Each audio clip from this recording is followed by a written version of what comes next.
It was supposed to be temporary. That's what Lena Carter told herself as she unlocked the door to apartment 307. A cheap place. Quiet building. No questions asked. Exactly what she needed. The hallway outside smelled old, like damp wood and something metallic. The kind of smell that lingers in places people forget. Lena stepped inside. The apartment was small. One bedroom. A cracked mirror on the wall.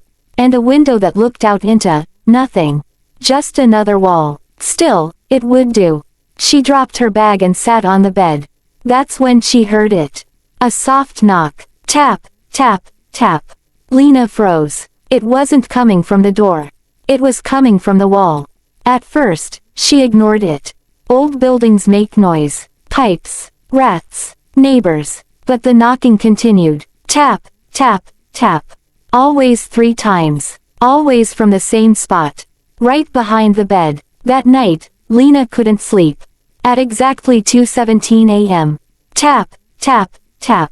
Her eyes shot open. Hello, she whispered. Silence. Then, tap, tap, tap. Closer this time. Lena slowly turned toward the wall. Her heart pounded. Is someone there? She asked. Nothing. Just silence. But the air felt wrong. Heavy. Like something was listening. The next morning, Lena asked the landlord. There's noise in the walls, she said. Knocking. Every night. The old man stared at her for a second too long. Then he smiled. Old pipes, he said. You'll get used to it. But his eyes, they didn't match the smile. That night, Lena decided to record it.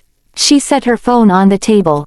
2:17 a.m. Tap, tap, tap.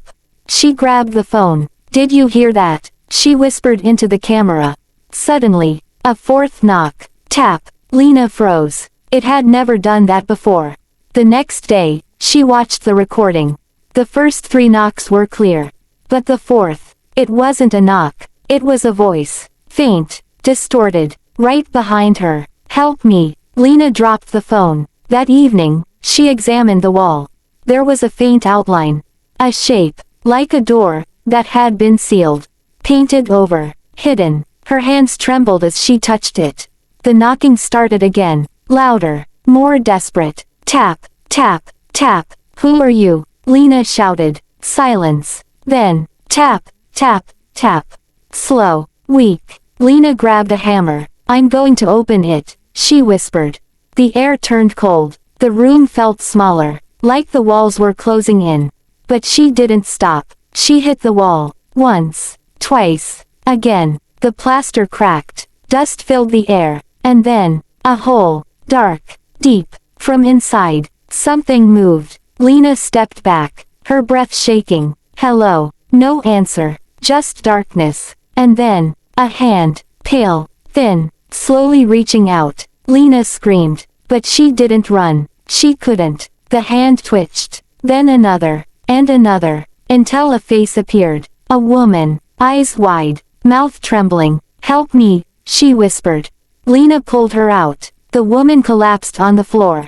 Skin cold as ice. Clothes torn. How long were you in there? Lena asked. The woman didn't answer. She just stared. At Lena. Unblinking. Something felt wrong. Very wrong. Who did this to you? Lena asked. The woman smiled. Slowly. Too slowly. Then she spoke. I did. The lights flickered. The door slammed shut. Lena turned. But the woman was gone. Only the hole remained. Dark. Waiting. That night. 2:17 a.m. Lena sat on the bed. Frozen. Listening. And then, from inside the wall, a new sound. Not knocking. Scratching.